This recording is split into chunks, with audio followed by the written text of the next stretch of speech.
الحمد لله وكفى وسلام على حبيبه المصطفى أما بعد فأعوذ بالله من الشيطان الرجيم بسم الله الرحمن الرحيم إن الله وملائكته يصلون على النبي يا أيها الذين آمنوا صلوا عليه وسلموا تسليما اللهم صل على سيدنا ومولانا محمد معدن الجود والكرم وآله وأصحابه الكرام وابنه الكريم وبارك وسلم صلاة دائمة سرمدا أبدا بحمده تعالی وبکرم مصطفیٰ صلی اللہ علیہ وسلم۔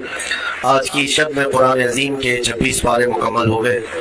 اللہ عز و جل بقیہ قرآن کے حصے کو صحیح تجوید سے پڑھنے اور آپ سب کو صحیح سماعت کرنے کی توفیق عطا فرمائے۔ میرے عزیزو، آج قرآن عظیم کی صورتوں میں سے سورۃ الاحقاف، سورہ محمد، سورہ فتح، سورہ حجرات اور سورہ قاف اور سورہ ذاریات، اتنی صورتیں آج ہم نے تلاوت کی ہیں۔ سورہ ذاریات کا کچھ حصہ، اس میں شروع میں یہ سورۃ الاحقاف ہے اور اس کے بعد سورہ محمد ہے۔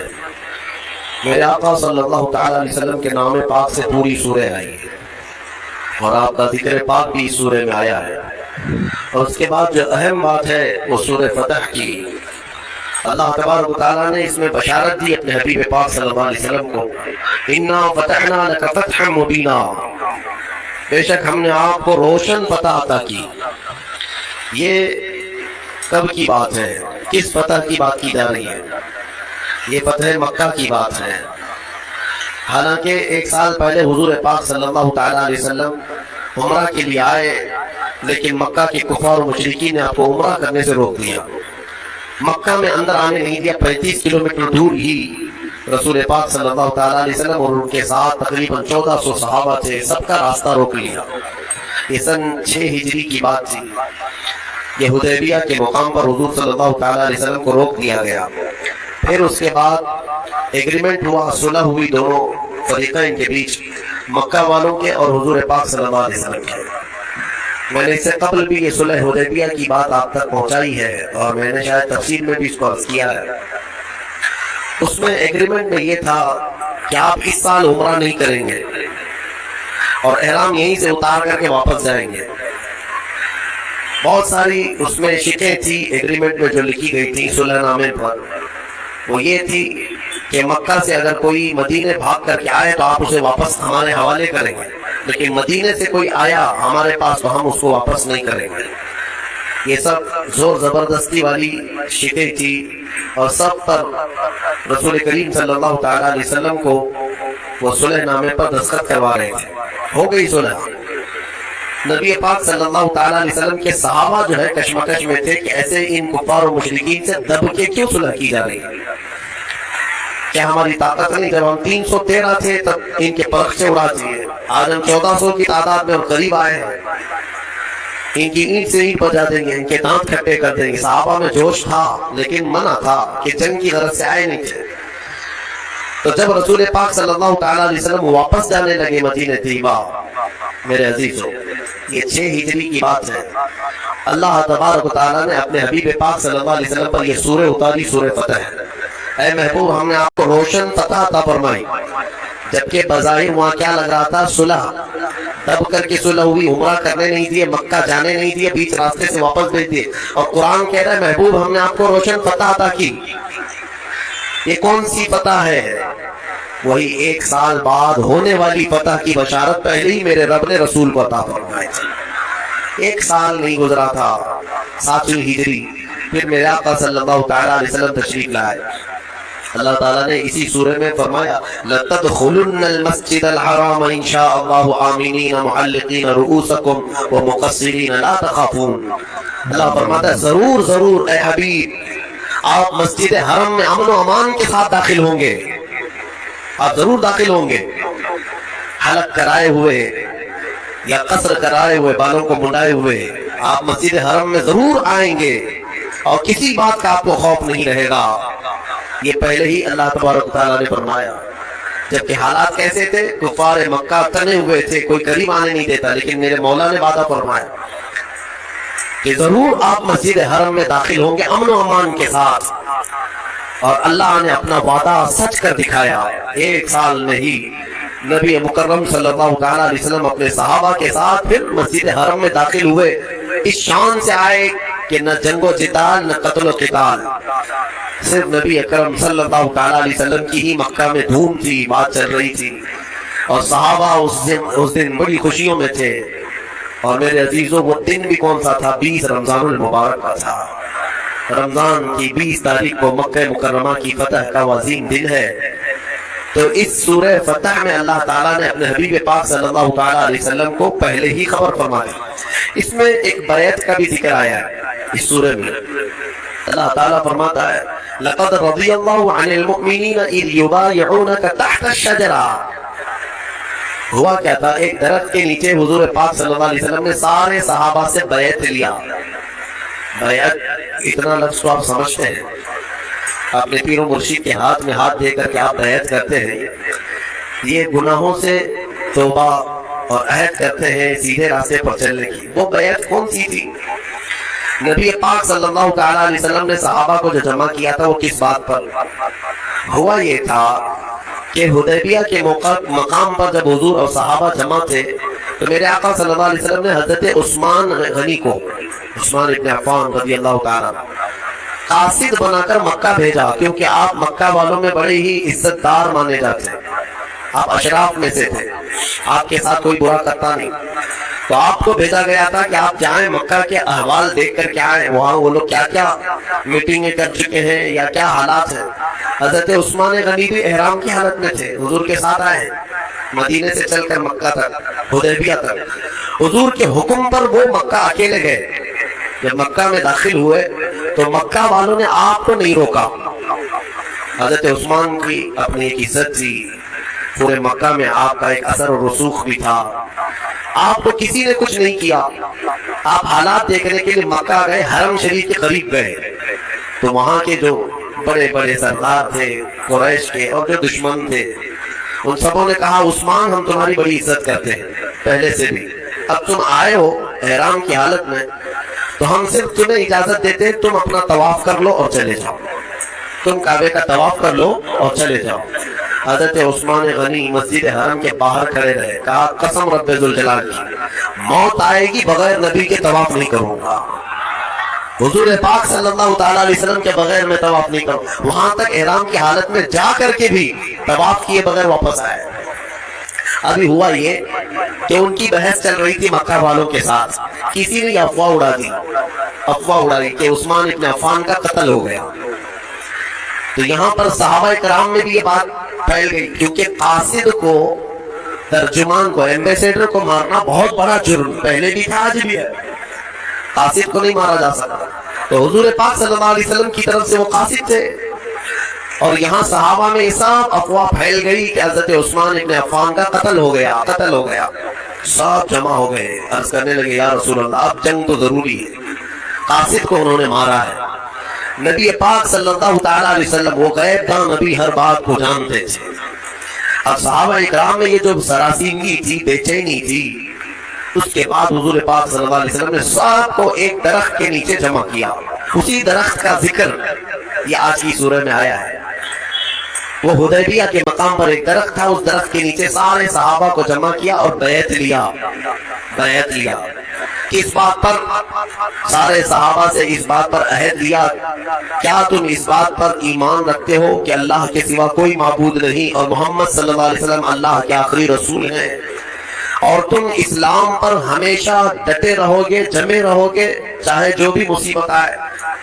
ان تمام باتوں پر صحابہ کرام نے وہاں پر حضور کے ہاتھ میں ہاتھ دے کر کے بیعت کیا۔ وہ پوری بیعت کو بیعت رضوان کہتے ہیں۔ بیعت رضوان کیوں؟ رضوان کا مطلب ہوتا ہے رضامندی والی چیز، جس چیز سے راضی ہو جائے اس کو رضوان۔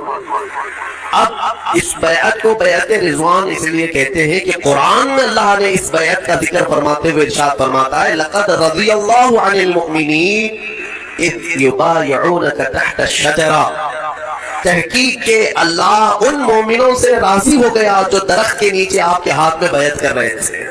ان صحابہ سے اللہ راضی ہے، تو بیعت رضوان میں جتنے صحابہ تھے ان کی سند آ گئی قرآن میں کہ اللہ ان سے راضی ہے، اللہ ان سب سے راضی، یہ بیعت رضوان کہلاتی۔ اب یہاں پر ایک بات اور بھی بتا دیتا ہوں، حضور پاک صلی اللہ تعالیٰ علیہ وسلم نے سارے صحابہ سے بیعت تو لیا، عثمان غنی نہیں تھے وہاں پر، وہ مکہ میں تھے۔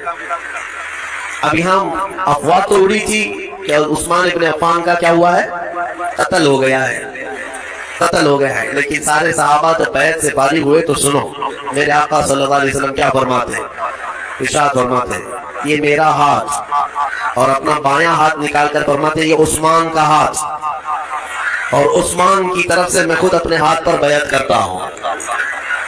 اس کا مطلب یہ ہے کہ وہ غیب داں رسول پاک صلی اللہ تعالیٰ علیہ وسلم جانتے تھے کہ عثمان ابن عفان کا قتل نہیں ہوا، وہ عنقریب آنے والے۔ پھر صحابہ نے دیکھا کہ حضرت عثمان غنی صحیح سلامت احرام کی حالت میں واپس آئے۔ پھر اس کے بعد آنے کے بعد پھر انہوں نے حضرت عثمان غنی نے اپنا ہاتھ پھر حضور کے ہاتھ میں دے کر بیعت کیا۔ لیکن یہ فضیلت حضرت عثمان غنی کی ہے کہ حضور پاک صلی اللہ علیہ وسلم نے اپنے بائیں ہاتھ کو عثمان کا ہاتھ قرار دیا، عثمان ابن عفان کا ہاتھ قرار دیا۔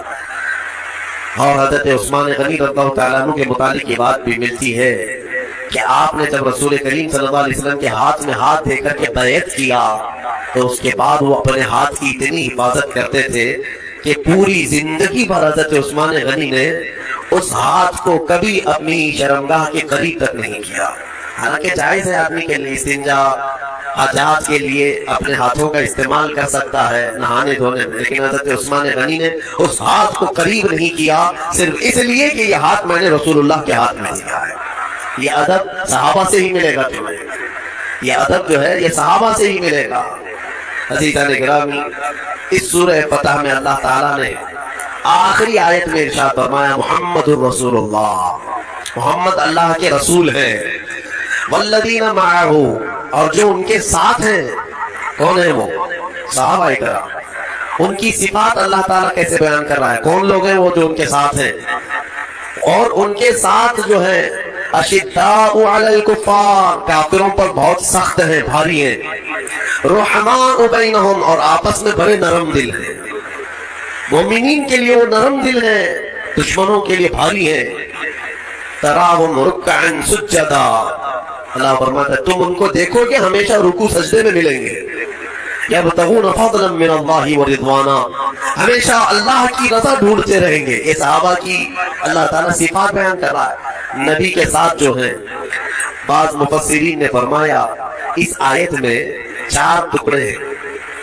محمد رسول اللہ کے بعد محمد اللہ کے رسول ہیں، اس کے بعد 4 ٹکڑے، والذین معہ ایک ٹکڑا ہو گیا، اشداء علی الکفار دوسرا، رحماء بینہم تیسرا، تراہم رکعا سجدا چوتھا۔ اب کیا یہ بہترین نفیس تفسیر اس کی گئی ہے، فرماتے ہیں والذین معہ کا مطلب ہے اور جو ان کے ساتھ ہیں، اس سے مراد ابو بکر صدیق کی ذات ہے۔ دوسرا ٹکڑا ہے اشداء علی الکفار، کفار پر بہت بھاری ہیں، اس سے مراد عمر ابن خطاب۔ رحماء بینہم، آپس میں بڑے نرم دل ہیں، اس سے مراد عثمان ابن عفان ہے۔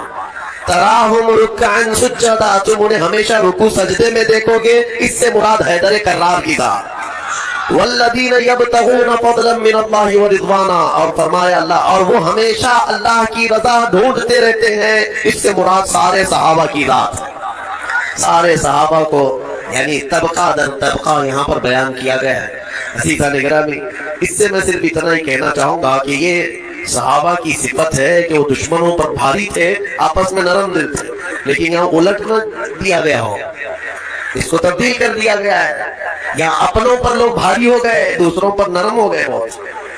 ہاں، اپنوں کے لیے سخت لہجہ، سخت تیور، معاف نہ کرنا، اور دوسروں کے ہاں جی حضوری، چاپلوسی، تملق، نہ جانے کیا کیا چیزیں ہیں۔ میرے عزیز، صحابہ کی یہ صفات نہیں تھی۔ صحابہ اکرام رضوان اللہ تعالیٰ علیہ مجمعین میں اللہ کے نبی صلی اللہ علیہ وسلم نے ایسی محبت پیدا فرمائی تھی، ایسی آپس میں محبت پیدا فرمائی۔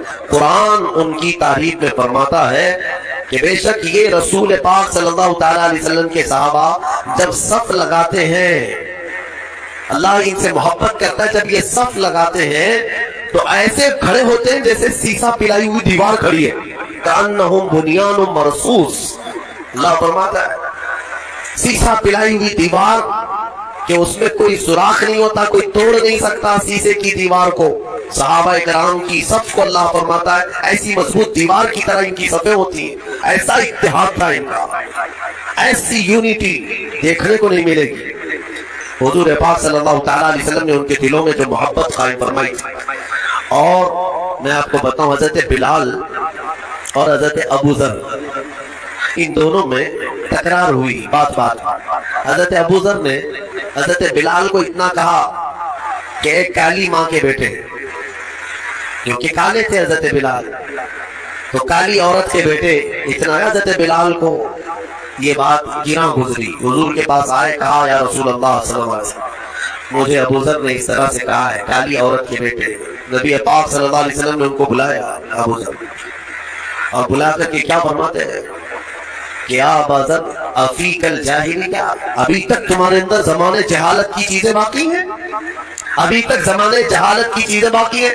3 بار میرے آقا نے فرمایا.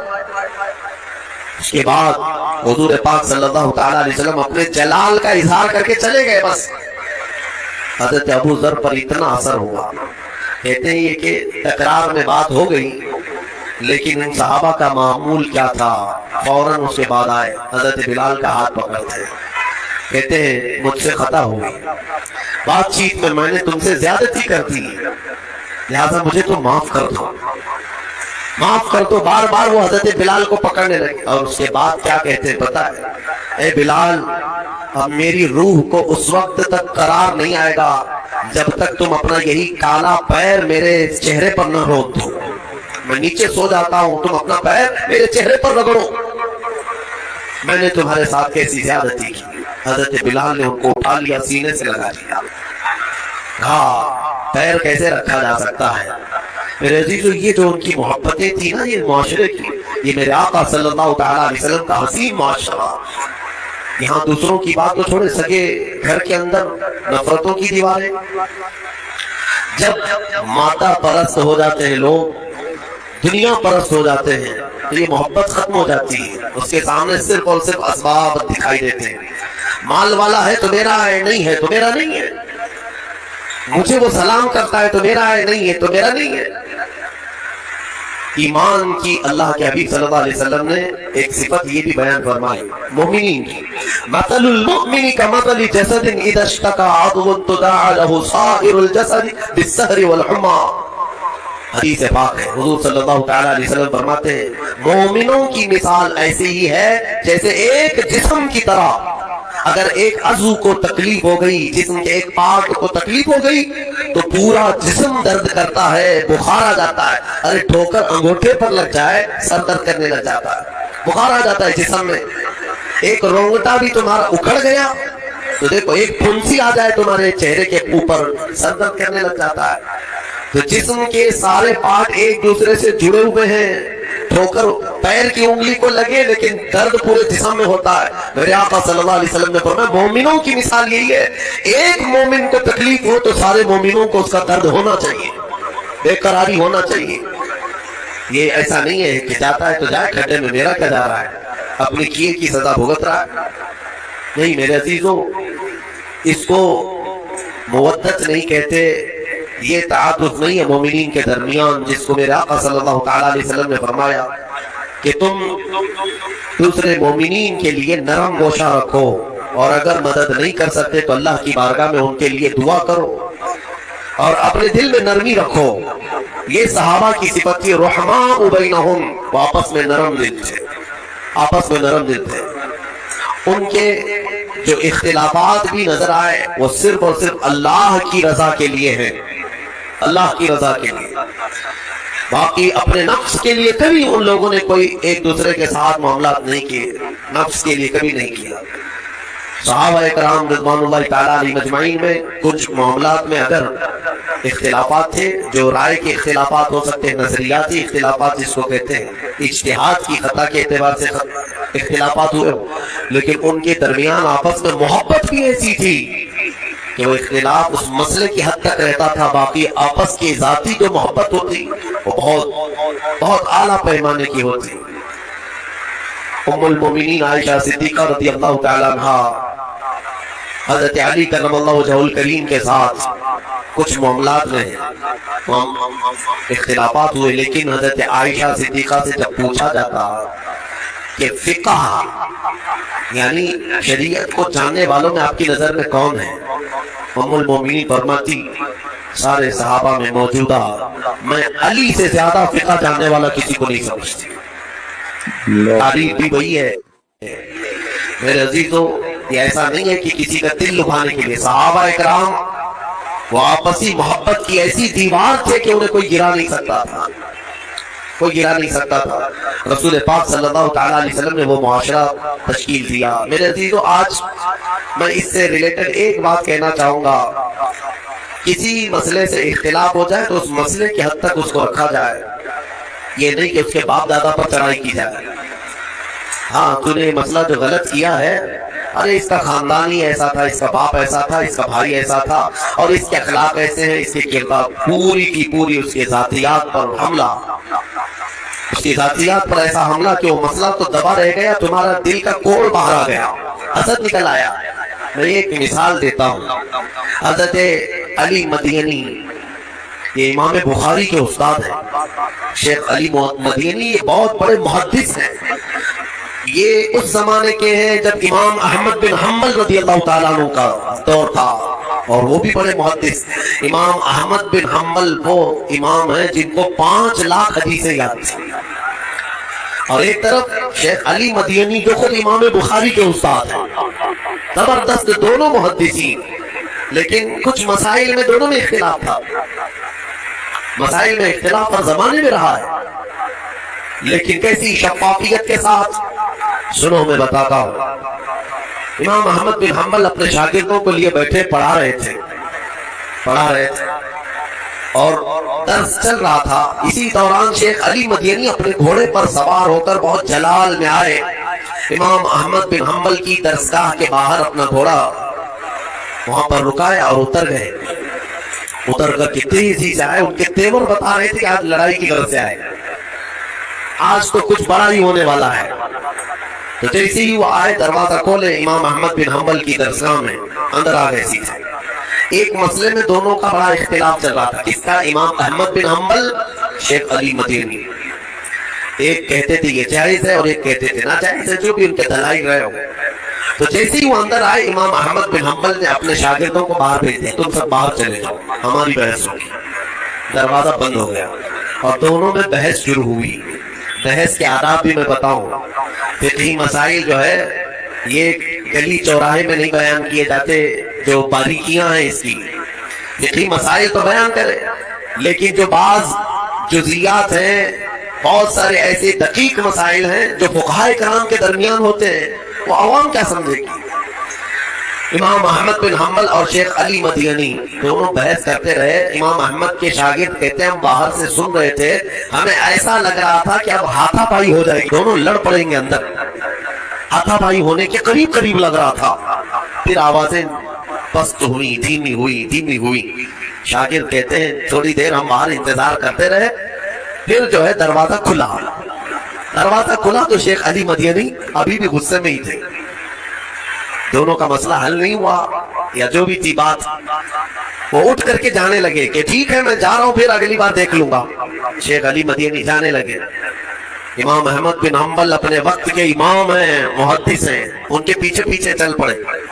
توجہ چاہتا ہوں، جب شیخ علی مدینی اپنا گھوڑا آگے کرتے ہیں، گھوڑے پر چڑھنے والے تھے، امام احمد بن حنبل ان کے پیروں کے نیچے اپنے دونوں ہاتھ رکھتے ہیں، ان کے پیروں کے نیچے اپنے دونوں ہاتھ رکھتے ہیں۔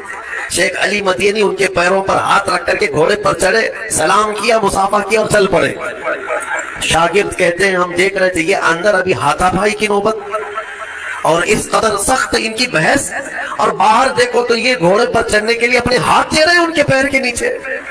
امام احمد بن حنبل سے ان کے شاگردوں نے پوچھا کہ حضور یہ کیا بات ہے، وہ آپ سے ان کی جمتی نہیں ہے، اختلاف ہے، اور آپ ان کی سواری پر چڑھنے کے لیے اپنا ہاتھ دے رہے ہیں۔ امام احمد بن حنبل نے کہا اے میرے بچوں، شاگردوں، اختلاف میرا اور ان کا مسئلے میں ہے، میرے آقا کے غلام ہونے میں کوئی اختلاف نہیں۔ تم جانتے نہیں علی مدینی کو وہ احادیث کا ذخیرہ سینے میں رکھتے ہیں، اگر تمہیں ان کا مقام معلوم ہو جائے تو ان کی مٹی سرما لگانے کے قابل ہے۔ اختلاف ہوگا لیکن ذات سے نہیں، مسائل میں ہوتا ہے، اور مسائل میں اختلاف علماء کا یہ رحمت ہے امت کے لیے، جھگڑے کی ضرورت نہیں ہے۔ اسی لیے میں عوام کو یہ میسج دینا چاہتا ہوں، بڑے بڑے فقہائے کرام کے درمیان اگر اختلافات کسی مسئلے میں آئے تو تم جو ہے اس میں رائے مت دینا، 30 مارکاں بنے رہتے ہو، تمہیں کون اجازت دیا ہے؟ علماء کو ناپ رہے ہو، یہ چھوٹا ہے وہ بڑا ہے، یہ محقق چھوٹے ہیں وہ محقق بڑے ہیں، تمہیں پیمانہ بھی معلوم نہیں ہے۔ ان مسائل میں ان کو دوش نہ ٹھہرائے اور نہ ہی ان کے خلاف بیان بازیاں کریں۔ یہ امت کے لیے اللہ تعالیٰ نے علماء باعمل صالحین علماء کا اختلاف امت کے لیے اللہ نے رحمت قرار دیا، رحمت۔ بہرحال یہ اس آیت سے میں آپ کو یہی بتانا چاہوں گا، صحابہ کی صفت کو اپناؤ، وہ کفار پر سخت تھے اور آپس میں نرم دل تھے، آپس میں نرم دل تھے۔ اور ایک حدیث میں بتا کر کے ختم کرتا ہوں اس آیت کی تفسیر کو۔ اللہ کے نبی صلی اللہ علیہ وسلم فرماتے ہیں قیامت کے دن اللہ تعالیٰ کچھ ایسے لوگ ہوں گے جب چلچلاتی ہوئی دھوپ پریشان کر رہی ہوگی، سورج کی تمازت، گرمی، وہاں کسی کو سایہ نہیں ہوگا، لیکن کچھ لوگ ایسے ہوں گے جن کو اللہ اپنے عرش کا سایہ عطا کرے گا۔ عرش کا سایہ کچھ لوگوں کو ملے گا۔ وہ کون لوگ ہیں؟ 7 قسم کے لوگ میرے آقا نے گنائے، اس میں جو ابھی حاضر موضوع ہے وہ میں عرض کرتا ہوں۔ میرے آقا فرماتے ہیں وہ شخص جو صرف اللہ کے لیے کسی سے محبت کرتا ہے اور اللہ کے لیے کسی سے دشمنی کرتا ہے، اس کی دوستی اور دشمنی صرف اللہ کے لیے ہے، تو میرے آقا فرماتے ہیں کل قیامت کے دن اللہ اس کو عرش کا سایہ عطا فرمائے۔ تم یاد رکھنا، کسی سے اگر تمہاری دشمنی ہوئی ہے تو کس بات پر؟ وجہ ڈھونڈ لینا، میرا اس سے ٹکراؤ ہوا ہے، میری دشمنی ہوئی، وجہ کیا ہے؟ جائیداد ہے، مار پیٹ ہے، مجھے گالی دیا ہے، کس بنیاد پر؟ ریزن تلاش کر لینا، اس کے بعد پتہ چل جائے گا کہ تمہاری دشمنی کس بیس پر ہے۔ ہاں اگر کسی سے تمہاری دشمنی اللہ اس کے رسول کے لیے ہے تو ٹھیک ہے، اس پر تمہیں اجر ہے، بلکہ وعدہ ہے قیامت کے دن۔ اور محبت بھی دیکھ لینا، کسی سے تم محبت کر رہے ہو تو کیوں کر رہے ہو؟ کسی سے تم قریب ہوتے جا رہے ہو، اس کی محبت میں فدا ہو تو کیوں ہو؟ یہ توجہ کرنا، ریزن تلاش کرنا، اس سے محبت اس کی خوبصورتی سے کر رہا ہوں، یا اس کے پیسوں کی وجہ سے، یا بڑے منصب والا ہے، یا پھر جو ہے کلاکار ہے، کس وجہ سے اس سے میں محبت کر رہا ہوں؟ ریزن تم بھی ڈھونڈ لینا۔ ہاں اگر یہ لگے کہ اس سے محبت میں اس لیے کر رہا ہوں کہ اس کے پاس آنے سے مجھے اللہ کے قریب ہونے کا جذبہ پیدا ہوتا ہے اور اللہ کی وجہ سے میں اس سے محبت کر رہا ہوں، میرے نبی کی وجہ سے محبت کر رہا ہوں، تو تمہارے لیے اجر ہے، فضیلت ہے۔ اللہ تبارک و تعالیٰ اس صفت پر ہمیں قائم ہونے کی توفیق عطا فرمائے۔ اور سورہ حجرات کی بات میں عرض کر دیتا ہوں کیونکہ اسے چھوڑنا ہماری آج کی تفسیر بالکل نہ مکمل ہے۔ اللہ تعالیٰ فرماتا ہے سورہ حجرات کی شروع کی ہی آیتیں بارگاہ مصطفیٰ کے ادب کے لیے آئی۔ یا ایھا الذین آمنوا لا تقدموا بین یدی اللہ ورسولہ، اے ایمان والو اللہ اور اس کے رسول سے آگے مت بڑھنا، آگے مت بڑھو، اللہ سے ڈرتے رہو۔ دوسری آیت ہے یا ایھا الذین آمنوا لا ترفعوا اصواتکم فوق صوت النبی، اے ایمان والو نبی کی آواز پر اپنی آوازیں بلند مت کرو۔ حضور کے دربار میں بلند آواز سے اگر بات کرو گے تو کیا ہوگا بتاؤ؟ اللہ فرماتا ہے ان تحبط اعمالکم وانتم لا تشعرون، تمہارے سارے اعمال ضائع کر دیے جائیں گے، تمہیں خبر بھی نہیں ہوگی۔ حضور کے دربار میں بلند آواز سے بات کرنے کا یہ گناہ ہے، یہ سزا ہے۔ اور اللہ فرماتا ہے وَلَا تَجْهَرُوا لَهُ بِالْقَوْلِ كَجَهْرِ بَعْضِكُمْ لِبَعْضٍ، اور نبی کو ایسے مت پکارو جیسے آپس میں ایک دوسرے کو پکارتے ہو، جیسے ایک دوسرے کو پکارتے ہو، اے احمد، اے عبداللہ، اے خالد، یہ آپس میں پکارنے کے طریقے ہیں۔ اسی لیے فقہائے کرام نے فرمایا نبی کو کبھی یا محمد کہہ کر مت پکارو، آپس میں پکارنے کی طرح نہیں۔ جب بھی رسول کو پکارنا ہو یا حبیب اللہ، یا نبی اللہ، یا رسول اللہ، حضور کے القاب سے پکارو، نام سے ڈائریکٹ پکارنے کی ممانعت ہے۔ اعلیٰ حضرت رضی اللہ تعالیٰ عنہ نے فرمایا۔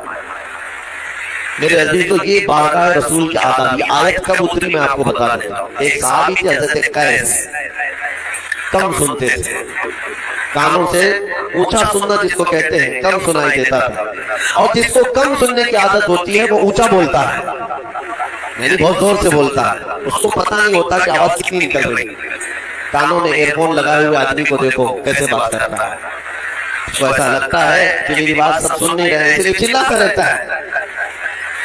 تو جس کے کانوں میں عذر ہو وہ زور سے بولتا ہے۔ تو حضرت قیس یہ صحابی مجلس میں بیٹھتے ہیں جب صحابہ کے ساتھ، حضور پاک صلی اللہ علیہ وسلم سے کوئی بات ان کو پوچھنا ہوتی تو زور سے پوچھتے، کیا کہا یا رسول اللہ آپ نے؟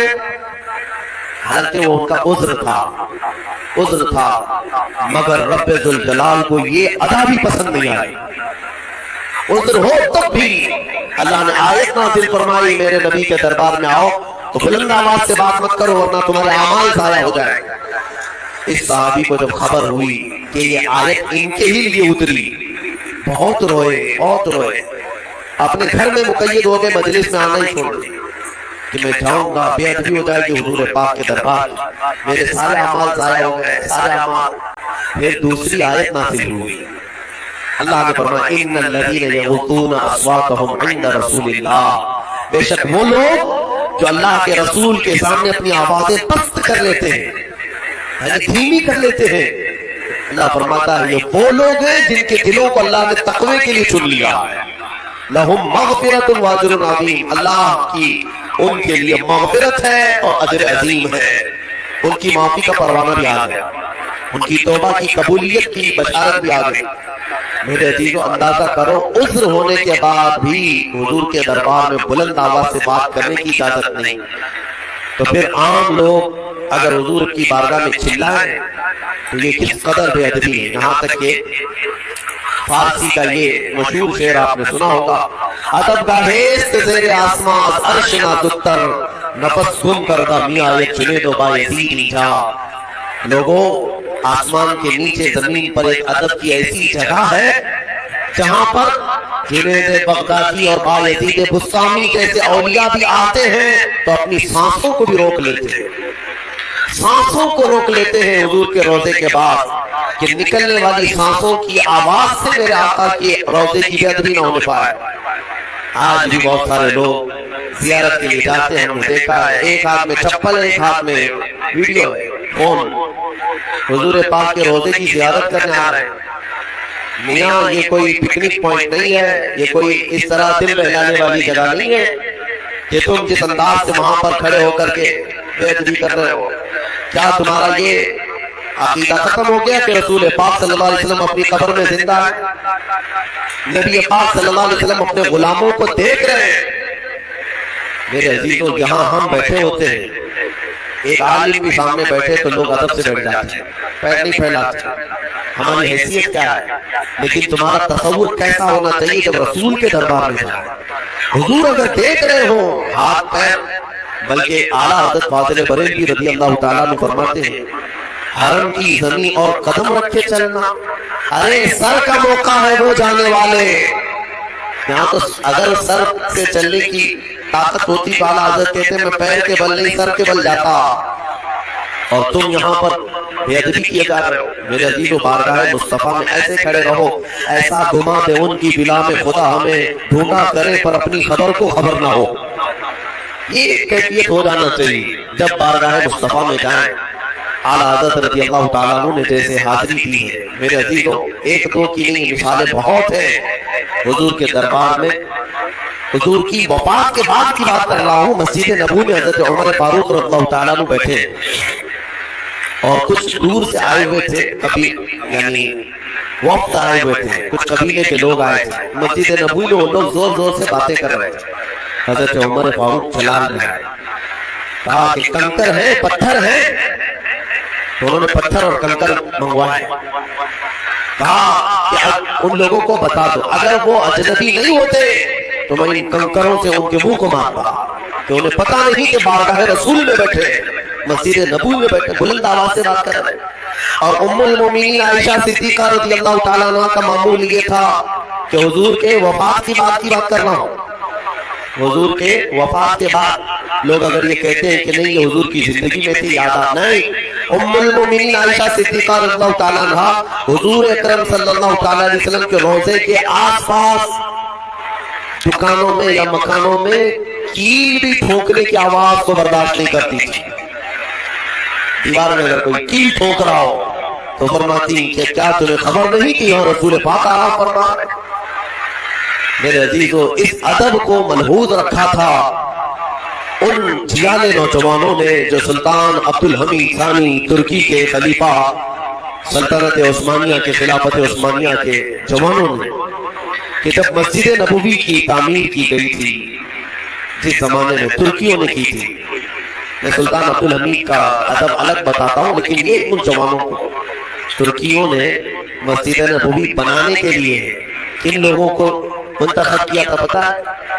500 ایسے لوگ جن کی ایک بستی بسائی گئی پہلے. چھوٹے بچے جتنے بھی پیدا ہوئے تھے ان سب کو ان کے ماں باپ سمیت لایا گیا، ایک بستی بسائی گئی بالکل دنیا سے الگ.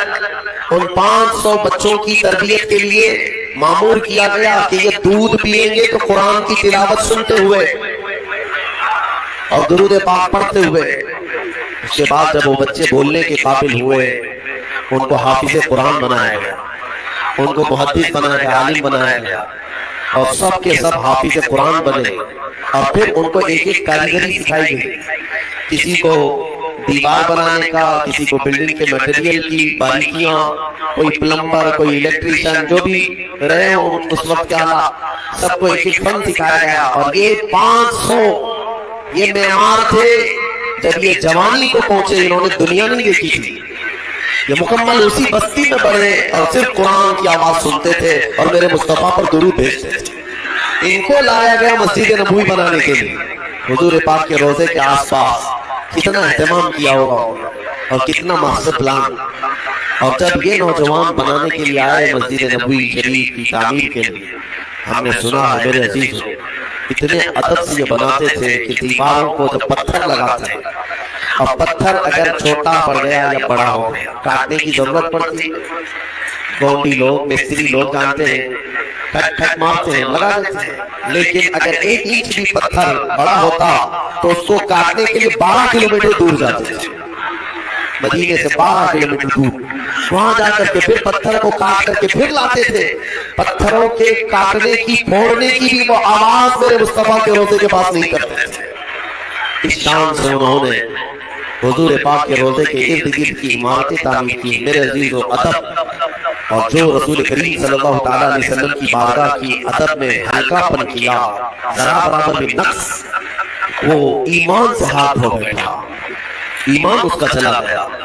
قرآن کہتا ہے لِتُؤْمِنُوا بِاللَّهِ وَرَسُولِهِ وَتُعَزِّرُوهُ وَتُوَقِّرُوهُ. اللہ تبارک و تعالیٰ نے اپنے رسول کو شاہد بنایا، مبشر بنایا، نذیر بنایا تاکہ تم ایمان لاؤ اللہ پر اور اس کے رسول پر، اور اس کے رسول کی خوب تعظیم کرو، خوب تعظیم کرو.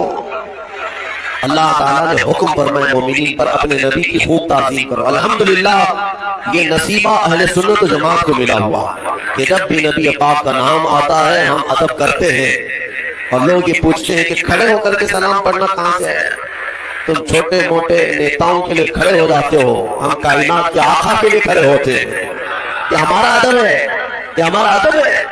نبی پاک صلی اللہ علیہ وسلم سلام بیٹھ کر کے بھی پڑھ سکتے ہو، سو کے بھی پڑھ سکتے ہو، سلام سب پہنچے گا حضور کو. لیکن دنیا جب یہ جانتی ہے کہ کھڑا ہونا ادب ہے تو ہم بارگاہ مصطفیٰ کا ادب بجا لاتے ہیں، ادب بجا لاتے ہیں. الحمدللہ ہمارے بزرگوں نے ہمیں بچپن سے بارگاہ مصطفیٰ کے آداب ہی سکھائے. اسی لیے میں سب کو یہ نصیحت کر جاتا ہوں میرے عزیزوں، ایسے ویسوں کے چکر میں مت پڑنا. زندگی میں اگر موقع ملے تو ایک بار اعلیٰ حضرت کی ہدایت بخشش ضرور پڑھ لیں، ضرور پڑھ لیں. اعلیٰ حضرت کی ہدایت بخشش پڑھو گے تو تمہارے اندر ادب کا جذبہ آئے گا، ادب کا جذبہ آئے گا.